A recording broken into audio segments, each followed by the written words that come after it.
So good morning, everybody. Although I've been able to take showers daily in the hospital, I haven't washed my hair or styled my hair in I don't know how many days, and my bag's under my eyes because my daughter had emergency surgery on a study abroad program in Indonesia.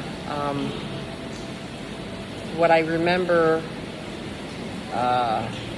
even though she went into the hospital Friday a week ago, and I think yesterday was Saturday, so I think it was a week she was in the hospital. I did a 20-hour flight from Amalfi Coast into Indonesia.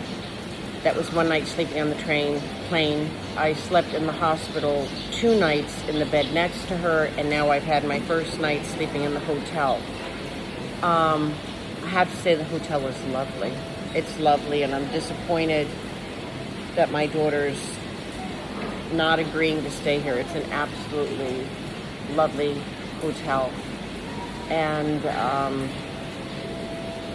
it's beautiful. It's calming. It's got great food. It's air conditioned. It's worn. By American standards, I bet you Americans would complain, but it needs some maintenance. But the hotel itself and the structure of the hotel and the beauty, there is this entire external garden waterfall that is open air where the birds can come in, and there's, I don't know if they're called koi fish. There are huge golden orange fish in the water here. Let's see if I can get, yeah, there you go. You can see one right there. And there's a bunch of these fish. The buffet is unbelievable, and the price of this hotel is so cheap, it's not even funny. The problem is,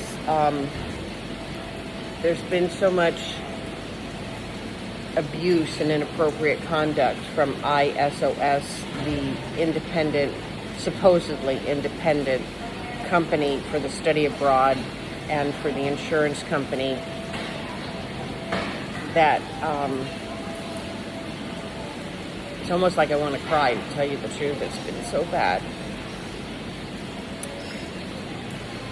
I haven't had a chance to really cry. Yesterday was the first time I started crying on the phone with them.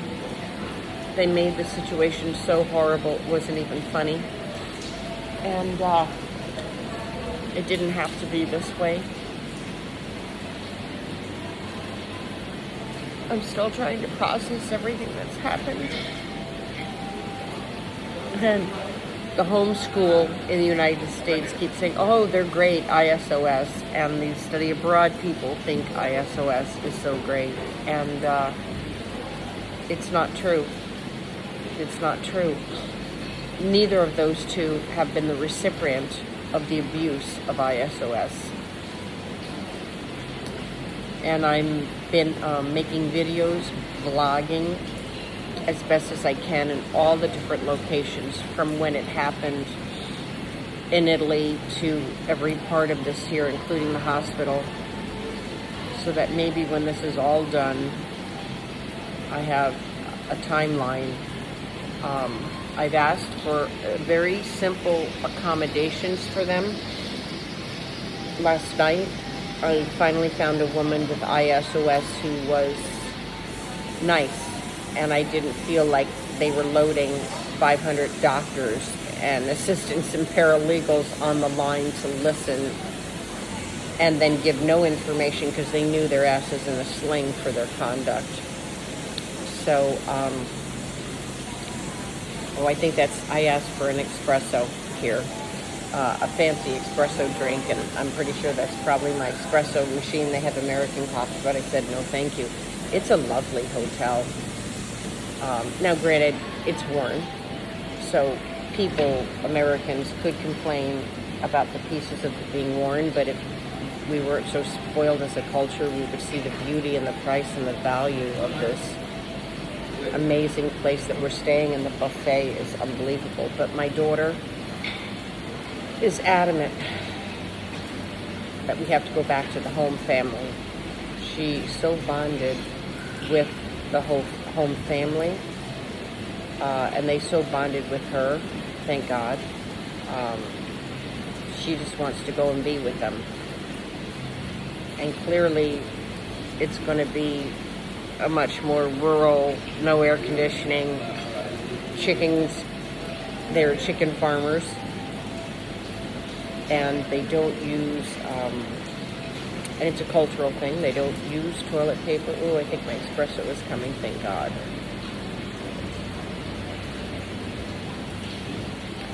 Thank you so much. Shot espresso and low fat milk. Okay, is it Wow. perfect? Very good. Thank You gonna you. help Thank you. Doesn't quite look like what they advertised. I imagine these are sugar. I don't know what these things are. A weird shaped package. Right, that one's sugar. I'll just put it in.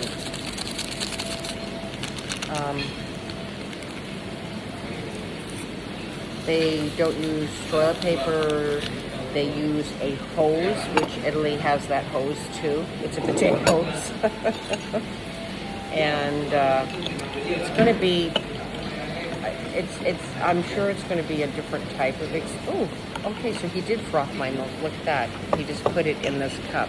All right, excellent. I didn't want the American coffee. I have people at the table next to me, so they'll be talking now. But I wish she would just let us stay here, but she won't. Both of us are extremely violated by what ISOS did, to the point where we see them as an enemy. I'm trying not to say the school name. The study abroad school doesn't understand. They just think I'm being an erotic parent, but I've documented everything, and the lying from ISOS. My daughter just wants the home family. Oh my God, that's good. Oh my God, that is so freaking good. That is an authentic Italian espresso cappuccino. Oh my God, that's good. Where we're going, it's my first one in days, and now my daughter's making me give it up. Because we're going to be eating rice for breakfast, no air conditioning, no toilet paper, but a lovely, lovely home. She wants me to be part of the connection she made with this family. And this family has been wonderful to her, and they are worried about her, and they keep asking over and over again, when is she going to come back? It's multi-generational. I'm actually hoping, where are we at? 8 minutes. I'm actually hoping to participate in some of the ceremonies for my ancestors, because I am very ancestral based, and I'm a history person versus a future person. And maybe this might be an opportunity for me.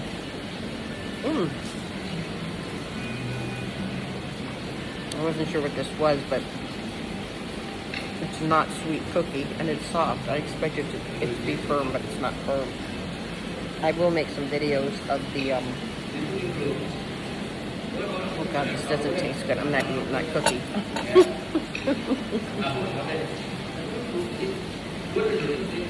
Maybe I can connect with my ancestors. My mother, my father, my sister. I'm gonna cry. My grandparents. My great-grandparents. My heritage from Iran that I found out that I have. Or Iraq. I keep getting the two of them mixed up. I think it's Iraq. Excuse me. And from, where's the other place? Iberian Peninsula. I've been able to, through 23andMe, connect with all of my past heritage.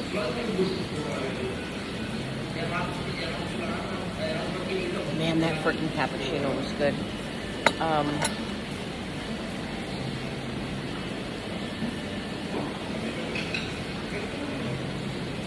It's horrible what ISOS has done. And there was severe bullying that went on in the study abroad program that was not handled at all, and not handled in a timely manner. And there's no way this all didn't deposit as damage in my daughter. Because I'm damaged from the experience. I'm damaged from being the vessel that when it overflowed from her, it came to me. And I did everything I could throughout the entire program. The program itself was fabulous. I'm not going to deny it. The program itself was fabulous. But what good is fabulous when you've got some major flaws? It's like having a husband who makes a good paycheck, he cherishes you, he loves you, he's good to you, but then he's fucking every other woman that exists. One doesn't cancel out the other. And unfortunately, the program on the ground was fabulous. It was fabulous. But to allow the other students to do what's called diversity, equity, and inclusion became division, entitlement, and intimidation. And it went on for at least almost 2 months. And even at that point, the school never intervened because we were on the tail end of it happening. And then we had the medical emergency. So the other students don't even know they've been reported. I had access to my daughter's phone and her messages, and I saw everything without my daughter complaining, although she was very distraught. I saw everything, and it went on way too long, to the point where it made her connection with Indonesia so much more profound, because she disconnected from the students in a safety mechanism. And they're from very elite national universities. And had been contemplating whether to contact the dean from those schools, because these students shouldn't have gotten away with what they did. But my daughter wants it to be swept under the rug, kind of like a Stockholm Syndrome victim mentality. I don't know. Maybe she knows that I'm just so angry over what's happened. Maybe she wants me to connect with the country the way she did, although my connection with the country was coming in a horrific crisis, mishandled by ISOS. And I tried to protect her and keep her out of the wind of what was happening. They were denying her surgery. And they were making us believe that the country was inferior for medical services, the hospital was inferior. Sure, okay, this is maybe a third world country. Okay, there's a lot of Asians here, so they're just saluting each other. I bet you that was the guy doing the exercises. There was somebody doing exercises all evening in the room above us, and he's totally in shape. I bet you this is the guy that was doing the exercise. I asked the hotel, I said, is there a gym above our room? And they said, no. I said, I'm telling you, it's either a gym, or somebody's doing weightlifting, or it's exercise or something like that. I bet you this is the guy. I'm going to ask him. This is too funny. He's in too good a shape.